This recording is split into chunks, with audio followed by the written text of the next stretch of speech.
up? We're back here. It's like week 12 or something now. I could be off, but let's just pretend I'm right. Got the homie here, Andrew. He's representing Shango. We're super excited to have him in the house. Thanks for having me, bro. Andrew, what is Shango? Where did it come from? What is your role in the company? Walk us through what's going on. So I do purchasing for Shango in Michigan. Shango originated out of Oregon from a couple of guys named Brandon Rexroad and Shane McKee. Talk up a little if you could. Got you. So they started in Oregon. They had originated before kind of anything had come about in the license market. So they started in Oregon. They started licensed there. So they kind of, I think in 2014. So they went through the ups and downs there. They ended up going to Washington, and then they ended up moving into Vegas, where they finally became fully vertical. And now they're So Vegas was the first full vertical operation? Fully vertical in one building, yeah. So Vegas, what that means grow. for people who don't know, that you had your grow, processing, and dispo all in one spot, correct? Yes. Yep. Okay. Continue on. A lot of people don't know. The front of the building is our dispo, and then on top is our offices, and behind the building is our grow and processing center in Vegas. We're operating in Arizona too, Missouri, and now Michigan, and then hopefully expanding into other states. You currently are involved in the Michigan operations? Yeah, so all of our team in Michigan is local to Michigan. We ended up meeting Shango and partnering with them and opening up in Michigan. So I do the purchasing for the Michigan stores, and we have a processing open now. And then hopefully a grow within like a year, I'd say. We'd have something out. So what Michigan stores do you guys have? Where are they at? We have one in Hazel Park, one in Bay City, and one in Lapeer, and they're all AU and medical. Okay. What has been your favorite market out of those so far? I like them all, but I think, Bay City and Lapeer, which is where I come from City's originally. I mean, there's a lot of shops in Bay City. Yeah. That's a big marijuana city for Michigan. Absolutely. But there's a big fan base too. Oh, no, I'm not saying it that way. I'm just saying yeah. it's cool to see the amount of welcoming that Bay City gave to the marijuana business. Absolutely. Bay City Bang or whichever you want to call it, but just the open hands that they gave them. Absolutely. They've been awesome to work with. The city there, they're cool. They're very open-minded and progressive on it. Whereas some cities you see different, but it's nice to see Bay City. Lapeer was also open-minded. Hazel Park was a lot of fun to get into. We're pretty happy with all the locations. Let's get into those, but let's start with Bay City. What is walk us through the Bay City experience, the Shango experience. What does that look like? So when you come into a Shango store, it's based on giving you an experience. So when you walk in, you're met with a bud tender, and that bud tender asks you what you're looking for, if there's anything you need information on. They walk around with a tablet and everything's on display for you. You go in there, it's a real experience. The bud tender is educated, and they kind of just cater to what you look for. We're not trying to push anything on them. We're not trying to force them into a brand or into a certain thing. We're there for them to tell us what they want and to give them the information to make them the best decision. So you guys are trying to create an experience tailored to each person? Yes, because we're smokers, right? We know everyone has a different palate, whether it's edibles or it's concentrates or it's infused flower like you guys have. Every person is looking for something different. They have different things that they're dealing with, or, they're there to just have a good weekend. You guys do both medical and rec? Yes. Do you notice that the rec and medical consumer is different? Yeah, for sure. I'd say the medical consumer's a little more educated on what they want. They come in and they're more like, I'm looking exactly for this. Do you have something that'll make me feel this way, or an edible that makes me feel this way? Whereas a lot of rec consumers come in and they want the information, and they want to, they're sometimes brand new to it, right? And they don't want to go and be led in a direction that's going to scare them away from it. So they're a lot more informational, whereas a lot of the med guys know their stuff already, and they come in and you're kind of just chopping it up with them. And they're like, what do you think is good? They know what experience they're looking for, but they want your opinion. Whereas you're educating on the rec market a little bit more. In your experience, once AU happens in the stores, does it slow medical down some? Do you see people shop more on the adult use side? Is there any pros or cons to one side in your opinion? I think rec gets a little bit more sales when you go rec, just because it requires a little less, and a lot of the med guys that come in, there's a lot of brands that aren't med and rec now, so they're looking for those brands specifically. But for our med patients, whether they're looking on the med or rec side, we give them a discount just so that way we can make up for any price difference, which now it's kind of leveled out in our state. So it's kind of nice because a med patient can shop rec and still get the good prices that they got med. So there's a decent selection at the Shango stores in Michigan for both medical and adult use? Yes. Yeah. You got a ballpark on how many strains you think a store carries on the medical side or the AU side on average? I'd say the medical side's a little lighter. It's probably between like 20 and 30 strains. AU, most of those strains that are medical are AU as well, but we're probably closer to like 50, 60, sometimes 70 strains. Wow, in our so stores. it gets relatively higher on the adult use side. Yeah, there's a lot more. It seems like there's a lot more available. As people become rec, it kind of becomes more available. And then the cities that are not, it's the meds available. Do you see any reason why a medical buyer shouldn't feel comfortable buying on the adult use side, at least at a Shango store? Yeah, no, absolutely not. It's still tested, correct? Absolutely. So we get all the same test results. A lot of standards. It's still not just, For roll sure. of the barrel. And a lot of the companies that are med are selling rec, and the product is no different. And there's no different THC limit on like flower, correct? Yes. So, on flower, no. So when a consumer buys flower on the medical or adult use market, if you guys are giving a discount, they should absolutely check out the strain options for adult use. For sure, yes. Now, I know on medical, there's a different rules with the edibles and whatnot, but for THC cap purposes, there isn't any of that on flower. Nope, flower is exactly the same. Like you said, edibles, you can, on the med side, get 200 milligrams, which especially for the more experienced user, 200 milligrams is probably what they need. On the rec side, it's use, capped at couldn't 100. they buy 2 packs of the hundreds and still get to a 200 milligram consumption? Yes, absolutely. Okay, so there really isn't too much of a difference. No. Except besides the edibles and the dosage.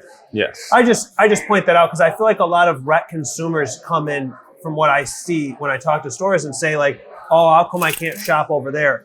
Really, there's not much of a difference now from over there. Yep. Everything's basically the same now. The only difference is the few companies operating in cities that don't have rec. And a lot of that, as much as we get med for those companies, because there's a lot of great brands in Michigan now, those companies that are med, we bring it med, and then after 30 days, we flip it so that rec consumers can have the same option to buy that stuff. And, I think the cities that are only med are not helping those companies, but we try to do it because there's a lot in Michigan that's out there and it's great product that people don't get to see because it's limited to med. What do you think, what's next for Shango? You said you just opened a new store in Hazel Park. Yeah. How's that been going? It's been great so far. Hazel Park is a city. The people that are there have been awesome. We also just opened a processing center there. We're hoping to expand into retail as the years come also and kind of get into more cities. We're also looking at opening up a grow by the end of the year. To try to get the full integration set up in Michigan too. Yeah. So Shango's models is vertical for the most part. In other states right now that have grows, we're known for our flower more than anything else. So we can't wait to get that into Michigan and then have it in our stores and work with companies like you guys, do collabs, and have a lot of fun with it. What are some flower brands that or strains that have been doing well for you guys that people should check out if they come into your store? So one of the strains that does well is Turds from Cloud King. Yeah. Shout out the homie. It's a great name. They do well, man. They have a great fan base. A few other companies that I like out of us is so worth the hype. I mean, it sells through at the store. People are buying it. Absolutely, they buy it as soon as it comes in. They buy it. Is it any like? I mean, just for sake of conversation, is that like anyone? I mean, are we talking any age group? It's just people are generally buying it, or is it like a little bit of a following? Or it's a following. It's a meme culture, right? Like he's active on Instagram. He's always putting up memes, stuff that relates to the people that are kind of in our culture, in weed. So they get it, you know. It's but fun. The product a lot still of is come. good. The product is grade A. You come in, it's as good as any runts I've smoked in Michigan. So it's great product. I buy it myself all the time from our stores. All of Pleasantry's product does well for us. Another company is Glacier. I've had a lot of their strains. They have there was a strain called Cold Snap that's crossed with menthol. It's biscotti crossed with menthol, and that flew in our store. It was one of the first. It's the first strain I've seen here, besides their blast chiller, that's crossed with menthol. Do you guys stock both of those companies' pre-rolls? We stock Glacier pre-rolls and then Pleasantry's pre-rolls as well. Yeah. Do you, at the storefront, a lot of people feel like all pre-rolls are, you know, just trim and nonsense. What do you say to people that come at you with that? What is, how can, you know, do you trust brand? Do you go off strain? Can they look at testing? What do you say to somebody who comes at you with that? So I can only speak for our shops, right? Of course. Yep. For us, if I'm a quality smoker, if I go in somewhere and I spend money with them, I want to make sure that what I pay is worth it. You know, if I'm going in and I'm coming in one of my stores and I'm happy with what I purchase, then we're doing a good job. So quality is first. So let's just hypothetically, let's throw a ballpark out. Yeah. If someone picks up a higher end pre-roll at your store, it should be an experience they should enjoy. It is 100% flour. We actually go through and it'd be like, we get as close to hand stuffing your pre-rolls as possible. We start them by hand and we finish them by hand. So a lot of the times you get pre-rolls, right? People get super mad because the pre-roll's limp, right? When you get a pre-roll from a store, it's $15, $20. If it's limp, you're not going to be happy.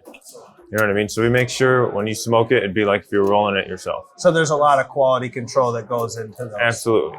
And I just asked because I feel like, you know, the pre-roll market's really large, but a lot of people, it takes like one of the worst names. Absolutely. You know what I mean? People like, if you want to see, like you talk about the meme culture, that's probably what made me think of it. Yeah. Like that's what they meme the most. And it sucks because, you know, you think of convenience, you think of people drinking beer, you think of anything down the lines of that, they do it for convenience. And when you eliminate the trust and the convenience, it sucks. It does. So if you're able to build that back up, that's why, like, I guess being fully integrated, you know, I see all of our stuff, so I know how ours come out. Yeah. But, you know, a lot of times at the house ones, you don't, you know, I feel like there's a lot of disconnect. So, you know, it's always cool to know, I know you consume, I know, like, you know, outside of it all, you actually value cannabis too. So it's cool to hear you actually be able to explain why you know, see the quality and the value. Yeah. So our team in processing, they know if I come in there and I have an issue with what's getting put out, that I'm going to be like, you know, customers are not happy with this. Why are you guys putting this out? And they know that I'm a bigger critic than anyone that walks in our store. So, you know, that comes with customers also understanding we're transparent.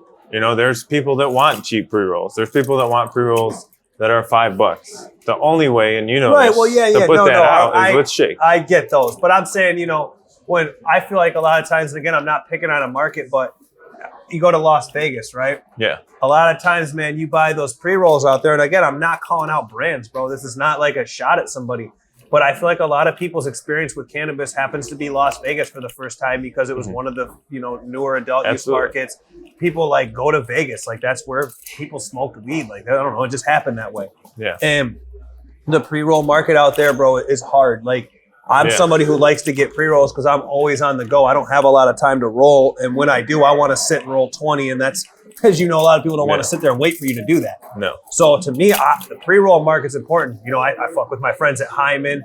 Yeah. Me and you've talked about it. I believe that Clout King puts out a good pre-roll. Absolutely. The other day, I was with some friends of mine from another dispo. They gave me a couple that I thought were good. I honestly can't think of the name. A couple of them were their house ones. So I'm happy to see some people are putting a quality back into a product and establish a brand on more than just it's cheap fucking everything, bro. Yeah. You know, that's cool. Don't get me wrong. But to actually have some value to your brand is actually nice. When I first met you, you gave me a shirt. It was like the metric tag. The metric tag, yeah. The uniqueness to that was cool. You know, I value uniqueness and I value people that put quality into it. And I'm happy to have been working with you. I've seen that already. Yeah. And I'm happy to appreciate it, man. Us be able to discuss the core values of your company and those align with what I think they should. Yeah. So you got the store in Hazel Park open. Is that a city that's going to allow, like, you know, I see Dispos running these festivals and I call them festivals because they have like food trucks, you know, cool things. Is that something we should expect to see out of you guys in Hazel Park? Yeah, so we'll be working on, you know, we've had food trucks before. We do a lot with the local food trucks. We want to have them out this summer. Hazel Park's been an awesome city to work with, so we are hopefully working on an event license in our parking lot. Event license in the parking lot. So it's a separate parcel, but it's attached to our parking lot, and we're hoping that we can kind of have events with So it would be an area where people would be able to come, get their product at the Shango facility, and then be able to consume it there. Is that how something like that looks? If they went into the separate parcel, yes. So we're working on that with the city. It's not ready yet, but I'm sure it'll happen. Hazel Park's been a great city to work with. So they seem progressive, and they seem like they really care about the culture of cannabis and the people that are a part of it. So yeah, we look forward to being able to do that. Hopefully this summer we can get some type of clarification from them, but I would definitely look to that this summer with us in our dispensary. So as things continue to move forward and, you know, Shango continues to grow, how does this Shango Michigan stack up to the other Shangos? And what I mean is, how is the products that you're able to offer here stack up to the products in other states? Is Michigan doing well? Are we far behind? Are we the leader? I mean, and I'm not asking you to say we're the leader, but how do we stack up? And please be honest. So, I know you have a job to do, but let's talk about it. So for sure. So we're in Michigan. We have a challenge. Let's start with flowers too. How do we stack up in flower? So right now, I would say a lot of the brands in Michigan are up there with a lot of the brands anywhere. The one thing I would say is probably different in California and Vegas. The branding's a little more mature than us. You know, there's companies like you guys who are branding everything and you're doing great with it. Companies like Hyman, who are the first with glass tip pre-rolls that I've seen. There's a lot of innovation here. The big difference that I would say is with the pre-rolls. When people come to Michigan, they ask, you know, is this a shake pre-roll? White Ash Gang, baby. Pre-roll? Look out, them new Fuego Infused dropping real soon at Shango. And yeah, they come in, they ask, you know, everyone in Michigan wants white ash. Everyone wants a resin ring on their weed. No one wants to buy a pre-roll that doesn't stay lit. It's so funny you say that. That's got to be like one of the most irritating things when you got to light it, it burns up your face. Yeah. You don't want to go. So we stack up pretty good in the weed market. Absolutely. Let's say we're in the top 3. Yeah. How about edibles? How are our edibles stacking up? And I ask you because a lot of people, bro, don't know about the other markets and they haven't seen it. I feel like you may have a little insight or have talked to people in your company that have it. So where are we in edibles? We have some awesome brands. Some of my favorite brands, Midnight Roots. Awesome, shout out, man. Jake, baby. Great brand. They always fly off the shelves. What's your favorite Midnight bar? Mine is either the key lime pie or the s'mores. The s'mores is amazing. Those are my favorite. Covert Cups is a new one that dropped in our stores. It's really good. A lot of your gummies are awesome. A lot of the gummies here are finding ways to make sure that the product doesn't have that bad aftertaste. I noticed that in a lot of states, they'll have the weed aftertaste or the branding. Oh, that weed aftertaste is so rough. So I think we're holding up, you know, and we're still a relatively new market compared to those older markets, but we're holding up in every way. We have a lot of innovative brands. We have a lot of people that care about quality more than just putting out volumes of sales or volumes of weed. But Michigan seems like a state that really cares about quality. Quality is super important, and it's nice to see when it's held to a higher regard. Yeah. And you know, I feel like Michigan's edible market is something that's done well, at least in my viewpoint. I mean, I think of a lot of brands. You know, there's a lot of good ones that are focused on the taste, and not necessarily covering up the medicine, but blending it well, so it's a good experience. Absolutely. I think, like you said, the med market doesn't mind as much. They don't, you know, it's reality. They don't. You're right. The rec market's a little more like, this is something new to me. I don't want to taste this so much. I want something that's a little more discreet and doesn't really make me feel like I'm eating weed. And those brands are coming out. Those are your brands. Like I said, Midnight Roots, when you eat it, it's hard not to eat the whole thing. When you say, when we talk about edibles, what sells more in Michigan's market in your stores? Is it gummies or is it chocolate? I'm one of these polls. So for sure gummies. So for sure gummies. Yeah. And is that like a 2-to-1, 3-to-1? I'd probably say it's 3-to-1. The people that buy chocolate, they're more connoisseurs, I would say, and they understand chocolate. There's like people walk in and they know when they talk about Midnight Roots or they talk about other chocolate brands, they're like, oh, they have a type of chocolate that I like. I didn't even know it was a thing, but there's like tons of different types of chocolates, like there is strains. So they come in and they're kind of like connoisseurs of chocolate and then connoisseurs of weed. That's what they're there for. Yeah. And a lot of the people, the gummies are small. They're dosed in per piece. It's a little more convenient for them, a little less education on their side. So the concentrate market is also a pretty interesting developing market. How do you compare Michigan's to the others on that? I would say we're right up there with everyone else. So that one's the only one I'm going to argue with you on. And here's why. This isn't really like to argue with you. It's just to be an outside, looking in. I feel like the traditional market's rosin and solventless exceeds our current legal market. Yes, Pleasantries has some good stuff, but we can't name 5 brands now, bro, that put out a good solventless product. And I'm not trying to pick on brands, so we're not going to sit here and dog someone out. But there's just, you think of Cali, right? You can name 5. You think of Washington, I'm sure you can name some right off the top of your head. Yeah. It shouldn't be hard for that. And I feel like with the live resins, you can name Fuego, you can name True North, you can name, you can go through some names of some guys that are debatable. Yeah. With solventless, we can't do that. Do you think we'll see that happen? Absolutely. I think right now, everyone's still not at the place where they have just volume of, let's say, fresh frozen in their freezer, right? Or something that they could just take out and be like, I want to make rosin from it. Justify doing that with? Yeah. So you think because this is still such a new market that's what's holding this up? And I'm asking you, homie to homie, is that what our holdup is? Absolutely. I think the next year, 2 years, we're going to see people that are growing room simply for rosin, simply to put stuff away and know that it's terpene material and create it from it. Pleasantries, like you said, is one brand that's taken it there already. Yeah, and I'm not saying everything they put out, and I'm not talking shit again either. I'm not saying everything they put out is the best of the best, Absolutely. But they've at least introduced a standard that we can say this is metric quality that's good. Yeah. That's something I'll give them. They are my friends, so we can say, he's saying that because they're their homies. I'm saying that straight up, that's true. Yeah. I've tried other ones that were, Redbud Roots has some out. Yeah. That's hit or miss. And I like their mother's milk. I thought it was decent. Some people didn't like it. I had another one that I thought was good. Other people didn't like it. I think they put out a good product too. Yeah. But look how long it took me to think of that. I just want it to be where I'm able to snap some names off. Yeah. There is, we're still missing some of the concentrate brands from before.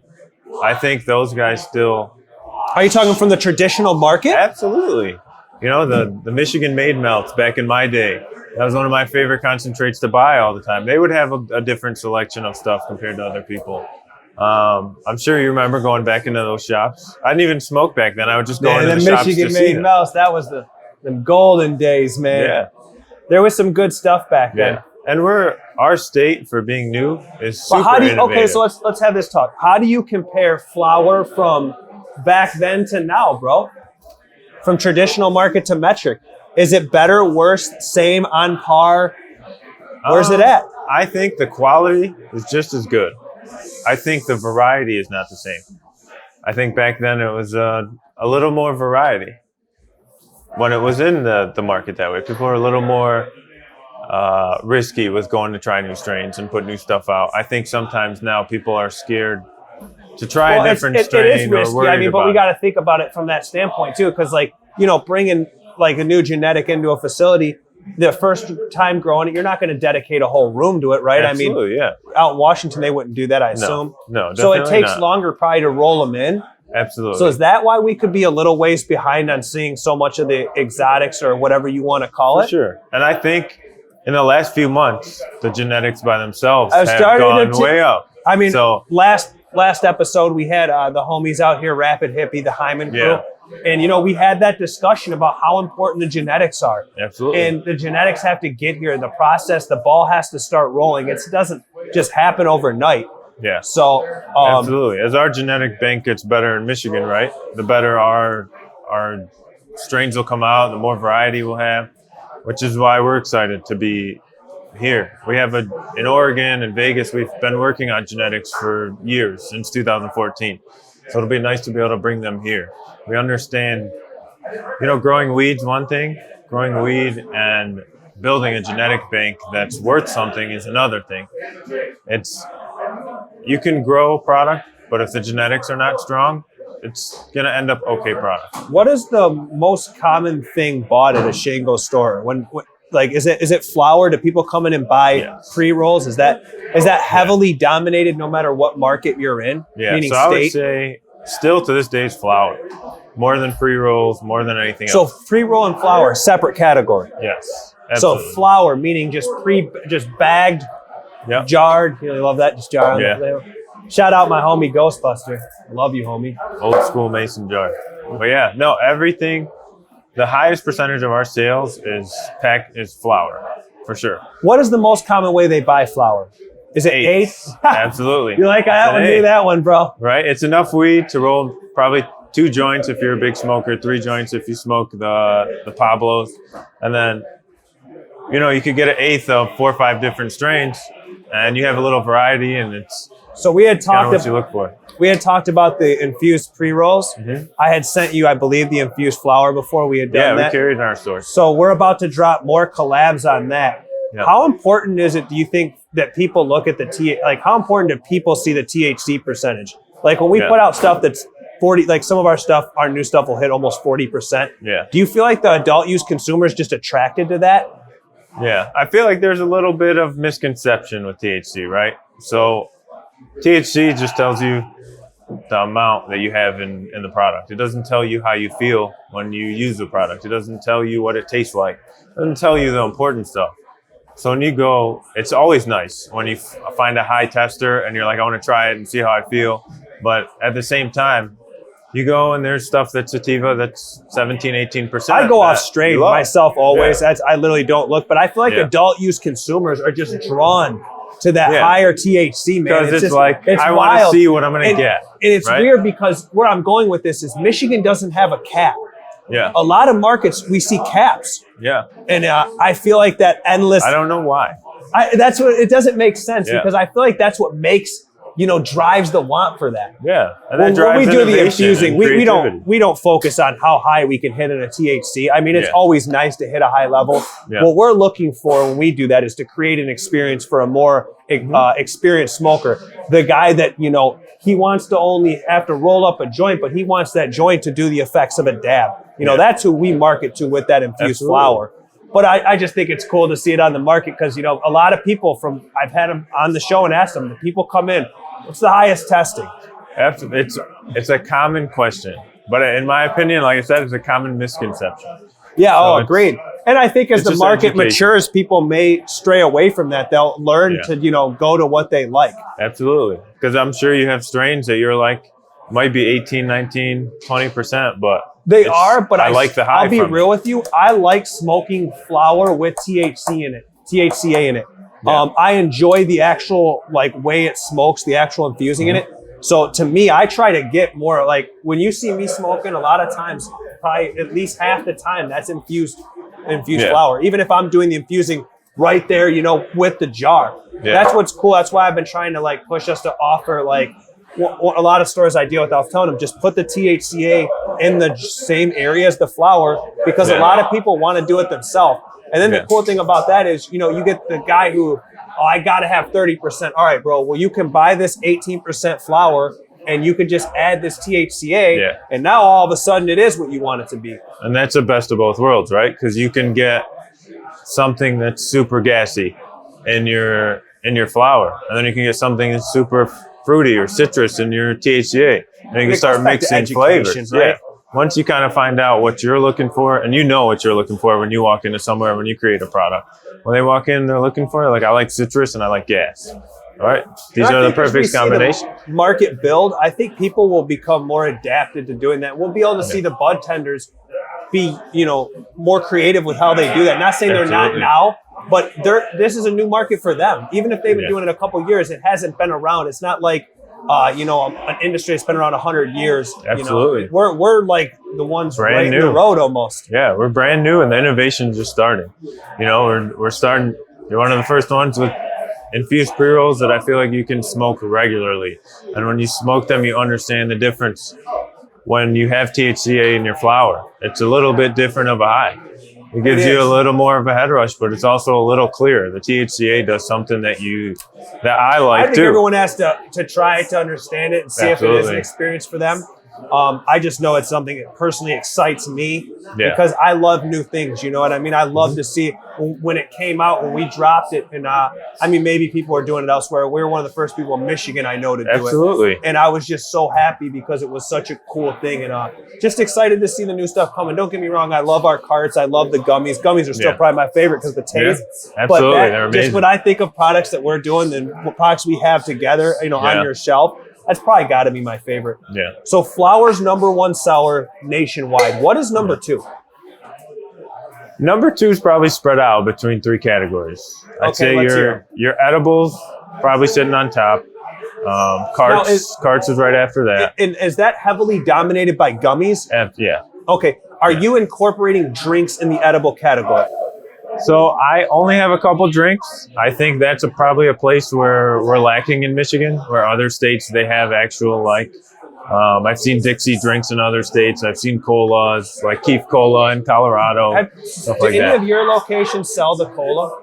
Vegas, and I think California may too. How does that do? Is that popular out there? Yeah, it does really well. So it's Michigan a way is different missing out by experience. it not being here. That's where I'm going with that. Yeah. Do you think it would do well in the markets here in Michigan from what you've seen? For sure. I think especially summertime, people are hanging outside. There's, a lot of them are already smoking. They just want to pour something that they can be like. Drink. Yeah, it's interesting to everyone. It's a new product. It is cool. The effects are a lot different. So you were saying edibles, and you were breaking it up into, 3 things. I didn't mean to cut you off. So I'd say edibles, carts, and pre-rolls are your next 3 categories that really do well in stores. So edible, carts, pre-rolls. So what's most popular in the carts? Is that, I know in Michigan when you see full gram is like the heavily dominated thing people do. Is that common out west, or is that more of a just like Michigan thing? This is a little different in every state. It's kind of funny. In Vegas, I think they see a little more dominance on the half gram, but the price is a little higher. I think here, especially with carts, we're super competitive in the state with our cart prices. A lot of stores run deals. We run deals. I think right now people are kind of leaning towards. Is our cart market crazy compared to other markets? Yeah. It's cold here, right? So in the wintertime, a lot of people don't want to go outside. A lot of people are like, I'd rather just hit a cart inside and hang out and not freeze my ass off all the time. People in California, they can smoke weed outside all the time. In Vegas, it's warm all the time. In Vegas, how dominated is the disposable market versus the non-disposable market? I'd say your regular carts still reign over the disposable market, but disposables have a pretty solid place there, where I think it's still super new here. I think people are not, I don't know if they're not ready for it, but they haven't taken to it yet. Here, Ooze is from here. That's a big brand in Michigan. So people are super like loyal having to the batteries. Yeah, and having their own carts. A lot of times too, those batteries, if you don't buy the right one, the quality's not right. And then if it doesn't work right on your cart, and if the disposable is not the quality you want, your cart's not going to taste right. Distillate, I think, is distillate versus live resin is one thing you always talk about, right? In cart. It's a lot of. What's more popular? Distillate right now. And that's in all Shango stores at least. Absolutely. Yeah. Is that nationwide? I would say so, but I think live resin's picking up a lot of traction. Now, do you categorize full spectrum anywhere in that? I would say so. I don't think full spectrum's marketed as much. So do you think it lacks the knowledge? What do you think lacks when, we just dropped a full spectrum line. Yeah. We didn't put a lot of strains out because we had that same discussion. Like, what is how do you explain the difference? Because just explaining the live resin and distillate is hard enough. Right, is a battle, correct? Yeah. And I'd say you could compare it to I say organic and non-organic, right? Full spectrum's whole plant. You're getting everything in the plant. You're getting all the cannabinoids from the plant. Distillate's just THC for the most part, unless something else added to it. So do you think it's just a disconnect? Do you think it's like a pamphlet needs to be available to explain what is full spectrum? What do you think the disconnect is from the market on that? Probably education. And at the same time, I think the regular consumer is where full spectrum and live resin are more the flavor and the effects of you smoking the flower of that, right? If you smoke a Runts live resin cart, it's going to taste like Runts. It's going to taste like you're smoking Runts. If you smoke a cherry distillate cart, you're going to get a candy cherry flavor more than you're going to get a weed flavor. But that's what some of the new consumers who are not used to it, that's what they want, which is understandable. So adult use market, is that a lot more into distillate? Right now, yeah. Right now, you still see, there's people that are making the change, interested in the live resin, and they ask about it. And then once they get a little education on it, they turn that way and they see, in my opinion, I like the effects of live resin because it feels more like I'm smoking flower. Do you think the half gram is part of the disconnect problem for it? For sure. I think so. I think the more education, people like you that are on social media, giving people info and even reviewing products, letting people see different brands, I think the more that happens, the more people are willing to try stuff. The more transparency the shops have and the bud tenders have, and everyone has towards end consumers that are new, I think the easier it is to educate them and not make them scared to make a different choice in a store.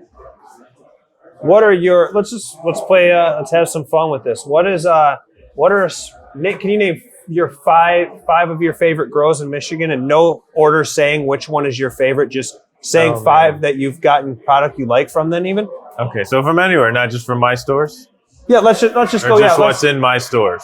I was asking for the sake of that way, if someone's watching this and they go into a Shango store, they have an idea, something they could buy that you yourself have liked. Okay. And you're not co-signing, you're saying you had an experience that you liked with it.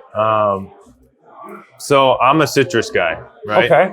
So I like Turds. It's one of my favorite strains from Pleasantries. But if I'm going to go towards Clout King, I personally like the Clout Drink. It's more of a citrus smoke. Okay, so explain some characteristics of that. Super citrusy. All right. What was the effects like? I say it's a little more leaning towards creative. A little more you're not going to smoke it and get knocked on your ass, but you can smoke it and chill and do some work and kind of do that kind of thing. Daytime smoke, nighttime smoke. Daytime. I like it daytime. Top shelf, middle shelf. Top shelf. Affordable shelf. Top shelf. Top shelf. I'd say top shelf. Okay. Second, one you like also, Empire. Lemon cherry gelato. Lemon cherry gelato is all over the place. Lemon cherry gelato. It doesn't matter who it's by, man. You heard me upstairs. You bring that to Jay. Jay is a happy guy. Yeah. All right, so lemon cherry gelato, great characteristics. Let's go 3. Glacier Cold Snap. Glacier's interesting. I've had some pre-rolls from them lately from the homies at Jars. They were pretty good. I got to come by and get some from you and see which ones you got. I've noticed that they don't send the same stuff to each store, which is kind of cool. Yeah, and they're super craft, man. I went and visited them, Matt out there and Sam, our rep. They really care about the quality of their stuff. You can tell they're people who grow it, but also smoke it and have an opinion on their own stuff. So that Cold Snap and my Biscotti gives you a little bit of the creamy. The menthol gives you a little bit of the throat hit that you feel with stuff like Kush Mints and stuff like that. I really liked it a lot. Especially, it's good in papers. You roll it in a backwood, it's just as good. And hey, you better enjoy those backwoods. You only got a few months left, baby. They coming to take them away from you. But so number 4, you got a 4th? So one strain I've liked that's probably not something someone would think is Detroit Bud Co., who's a small grower out of Warren, has a green crack, high CBD, low THC line. Green So crack, huh? Yeah. We're going retro today. Old school. Yeah. Retro. So Bring it retro. That's a perfect daytime smoke. It's like 11% CBD, 7% THC. It doesn't get you stoned where you're kind of out of it, but you can smoke it and function and work and do your thing, but it still rolls like and smokes like you're smoking weed, where it still feels pretty good during the day. So let's say number 5, right? Number 5. Number 5, I don't know. There's actually, I do know. You do know. I knew you knew. Pleasantries they have a sub brand of theirs called Pleasantries Smalls, and they dropped grape gas, and that was, I'd say, grape grass from Pleasantries Smalls, probably number 5. I love the gas flavor. I'm also like fruity, so I like grape, but it had enough gas where it still felt like. So it was like a good even blend. Yeah, it was very. See, good. I love when you can find something that's actually a good blend. Yeah, when I left that one familiar. Good even blends are by far the absolute best because it's like it gives you something different. And then if you mix it with other flower, that's what I love to do. My favorite thing, bro, I'll be honest with you, is to get something from like a couple different grows, smoke it individually, and then try mixing them and creating my own stuff. Because, if I find 2 strains that they say are really good for relaxing, I should be super relaxed. Like, I don't know if it works that way, but I think it does for me. No, just kidding. No, I just, you know what I'm saying though? Like I can find ones that have similar characteristics or effects, put them together and not be like, create an unwanted experience. Yeah. That's how I am. If I could get an OG that's kind of stinky and gassy, and then I get something citrus or grape or something like that, and I mix them together, that's my favorite type of way to smoke. Let's do edibles. Give me 3 of your favorite edibles. Midnight Roots. Great choice. Key lime pie or s'mores. Ooh. Right now, Covert cups, we just got them, but man, they are good. What's your favorite one of those? Probably the Take 420. The Take 420 with the pretzel inside. Everybody's been saying that. I'm just going to start assuming that. I'm just going to be like, oh, so the Take 420, you like that? It's good. You can't really go wrong. They did a great job with it. We're smoking that marshmallow. That's what's going around backstage. That's some heat, bro. Very good, too. Third, I would probably say, just because I'm biased and I like Airhead Extremes, the Motor City Cannabite Ribbon. I feel like that's a legacy product, so you got to be able to support that. And that's something I got back in the old days in the shop, so it's always had a little bit of a place in my heart. I like that. I like their ribbons a lot. They are good. How about concentrates? What do you got for concentrates? Concentrates. Humblebee had a sour flower because I'm a big sour flower. I like lemon. Sour stuff's always so good. I like lemon in anything that tastes like Jack. Pleasantries live hash rosin. My favorite probably from that line right now is the Alien Apple.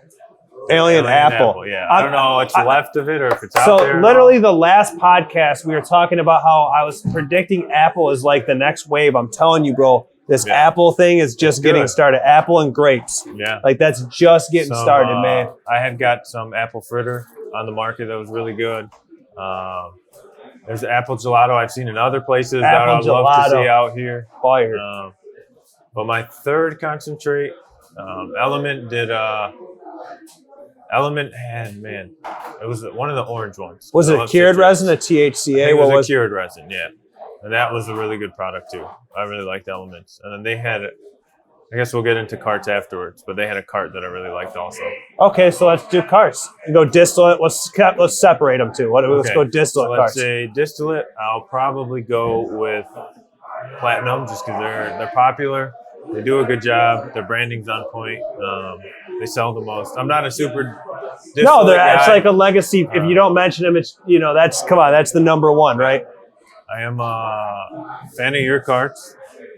Appreciate that. We got all them new flavors, bro. Wait till you see the lemon cherry gelato we just dropped. I was excited to see that. We revamped that, and then the apple fritter got revamped. See, that's one. So that's why I'm laughing about these strains you're talking about, bro. The apple fritter, lemon cherry gelato, and then the London pound cake. Those are the 3. I'll sample them out so you can try them. So those all sound great, but I've always liked the carts you had before too.